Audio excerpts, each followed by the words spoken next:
So guys, one of my favourite concepts is accounting is something called taking the big bath. It's all to do with executive salary and how people get paid. If you want to know more, stick around.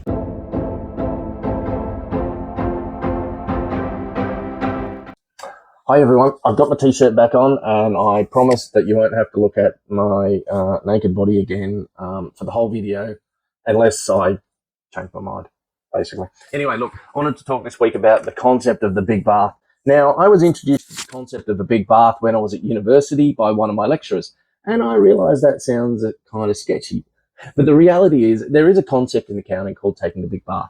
And basically what it is when you're an accountant or an executive, you know you're going to have a bad year. Maybe your cost prices have gone up, or maybe your sales tanked, or maybe you had a product launch that worked. You know, you just know it's going to be a bad year. So what you do is you deliberately make some decisions to make that year worse than it would normally be, to try and get all that bad news in 1 year, get it off the books and written off, and then next year we can start afresh.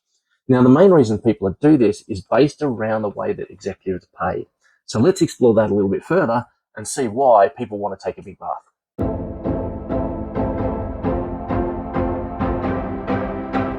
So guys, let's imagine we actually own a company and we're running that company, and our company makes iron products. This might be for the housing industry, or it might be just decorative products that we make.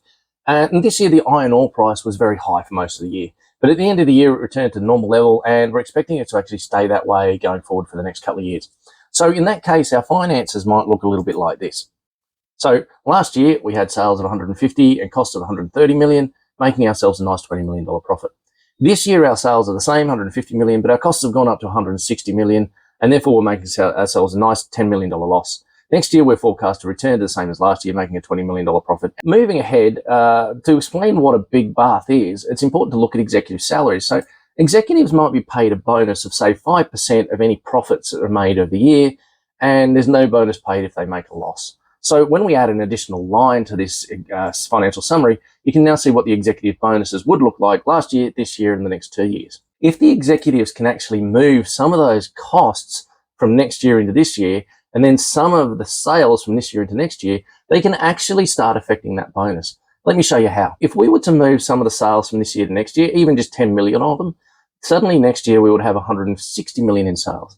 And again, if we could move some of our costs from next year back into this year, we would look at only having 120 million in costs for next year. When you look at the bottom line now, the executives are still going to make zero bonus this year, but actually next year they're going to make $2 million in bonus, so twice the bonus they would otherwise, simply because they've moved some of those costs around.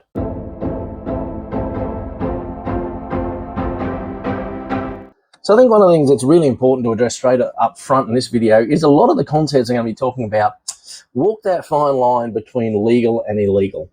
And when I'm talking about legal or illegal, I mean that they're walking that fine line between adhering to the accounting standards and not adhering to the accounting standards. Unfortunately, the accounting standards are very general, and we can find ways around them, even if it's not strictly within the spirit of those standards. The other thing to say is a lot of this activity, I'm going to say, is certainly immoral if it's not illegal. So we know, if we're working for a public company, that people are actually going to make investment decisions to rely on the information that we provide. If we provide information that's artificially inflated or deflated, that's going to impact those investment decisions. So yes, it's immoral. The problem is executives often have their employment contracts written so that they're going to benefit from making those immoral or potentially illegal decisions.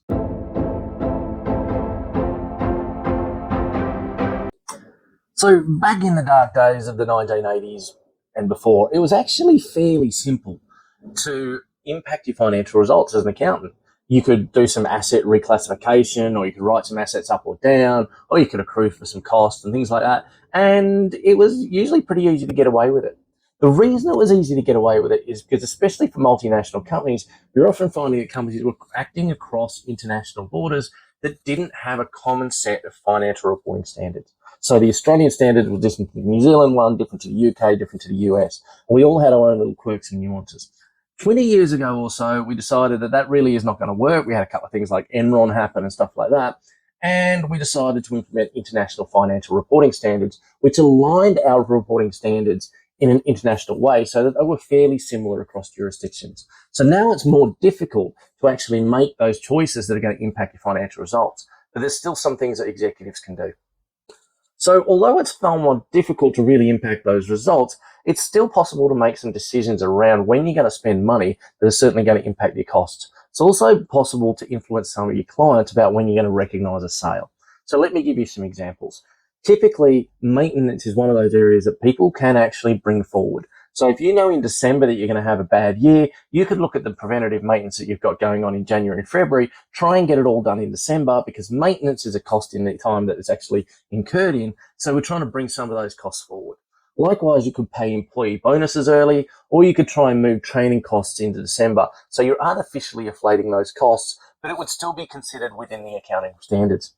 Likewise, if you have a sale, you could look at saying to the client, hey, I'll give you a better price if you sign up in January than if you sign up in December. That means that the sale is actually not going to be recognized till January when the contract's signed. It's not going to be recognized in December. And we've effectively pushed that sale out. So there are a number of things that executives can do to impact the financial results. Again, is it legal? It still is, yes. Is it immoral? It probably is as well.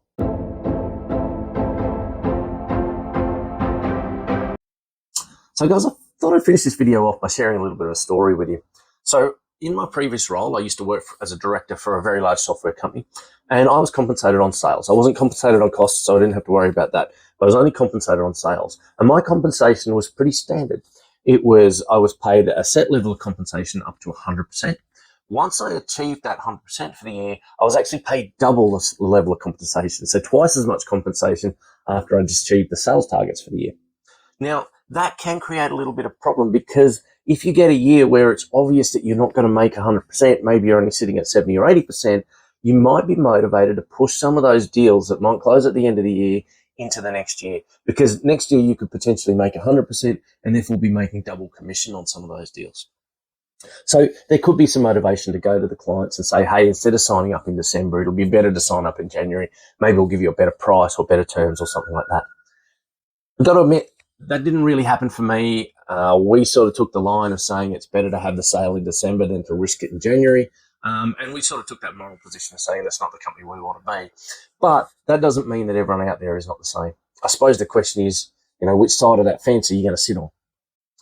Guys, I'm Andrew Chapman. If you like my content, hit the subscribe key. If you've got any questions or comments, put them in the comments down below. I'll get back to you as soon as I can.